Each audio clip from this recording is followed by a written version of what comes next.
Laurie became chief executive in 2019. Things were looking very good financially. Then the pandemic hit. How have you adapted across the Trust's properties, starting with the Pittville pump rooms? Yeah, Dan, I think us, like many other businesses across the whole of Cheltenham, were obviously really affected by the pandemic, and we closed all of our venues, including the wonderful iconic pump rooms, on the 16th of March, and immediately had to remodel and reposition our business. So we took two steps forward. One was basically to do what we could for the community, and we set up the food hub that was operating and delivering literally to date 3,000 meals to those that most needed them. And then the other thing that we did was started to relook at our recovery programme and what we could do as the pandemic and the guidance started to come through about what we might be able to do. We literally knew that our outdoor space would become very opportunistic for us, and that's what we started to do, was look at what we could do with our outdoor space. And as you've seen here today at the pump room, we have got the most extraordinary outdoor space here, overlooking Pittville Park, overlooking the lake, and also an expanse of space under the portico here that we've started to use. So what we did was repositioned and opened cafes both here and at the garden bar in Imperial Gardens, and we literally opened 5 weeks ago, and we have been absolutely taken away, if you like, by the success of them initially. So we now put on music in the park. We've just been listening to some of the local musicians here, but on weekends we now do live entertainment to really bring the cafe in the park to life and to bring the community together. And I think after the pandemic, everybody needs a lift. And the other properties have no doubt had their challenges. Can you tell us about those? We reopened Leisure Out yesterday morning.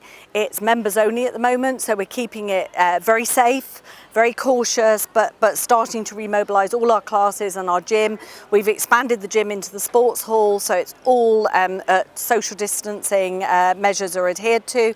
Our other venues, the Wilson, the Art Gallery and Museum, quite interesting there because we've been able to fast track a big bequeathment, which is absolutely fantastic for the Wilson and for the people of Cheltenham.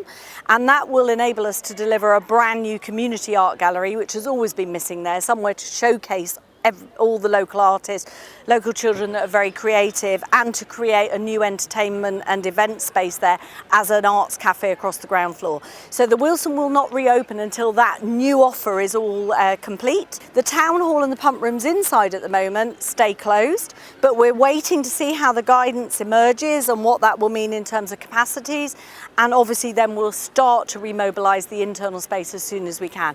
And what are the critical things over the next 3 to 6 months that you're concerned with? I think for us, the same as every other business, both in Cheltenham and across the country at the moment, is that fine balance between managing your cash flow and the income potential that you can drive in alongside your costs and expenditure.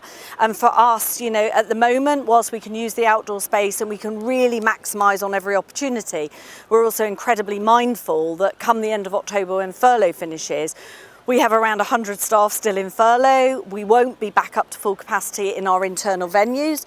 So we've got to balance out, how we're going to run the business from November onwards, and what capacities will we be allowed inside our venues to start to balance off that cash flow. So for me, it's about that constant agility of repositioning, rebuilding your business, but remobilising into new and different opportunities. And I think many businesses are doing the same now.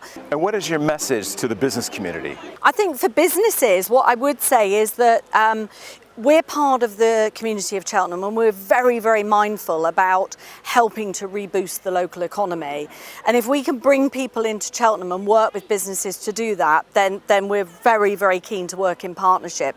And what I would say is, as businesses as well, we've already got a couple of businesses have booked private corporate events at the town hall so that they can have the safe distancing, they can have somewhere safe to bring their staff. And I think that, this isn't about one business doing something that's competing with another. It's about all of us together remobilising Cheltenham and making it a really, really desirable and great offer for people to come back here. No doubt it's difficult, but what are your long-term plans? Prior to the pandemic, the Trust had put together a 5-year plan that was a very robust business model. that was actually about delivering a surplus year on year for the Trust, which is a charitable organisation, so that we could reinvest back into the business and start to really bring these buildings back to life, because some of them hadn't been as lively as they should have been. And I think now with the pandemic, what we've learned is actually it's forced us to look at different space in the buildings. So I've talked a lot about outdoor space. Well, outdoor space was never one of the big features in our 5-year plan, and yet now we're remoulding our plan. We've done a 1-year remobilisation plan. We're not going to be ambitious and say recovery will happen before that. And I think what we'll do is continually review and then literally repurpose our model as we know what the guidance is saying. I really fundamentally believe 2021 and 22 will be great years, because everything's been deferred. So everything we've had to reschedule. So like many other businesses, as I would say, use this year to really learn, find out what you can do and put it into place and build on your current business modelling.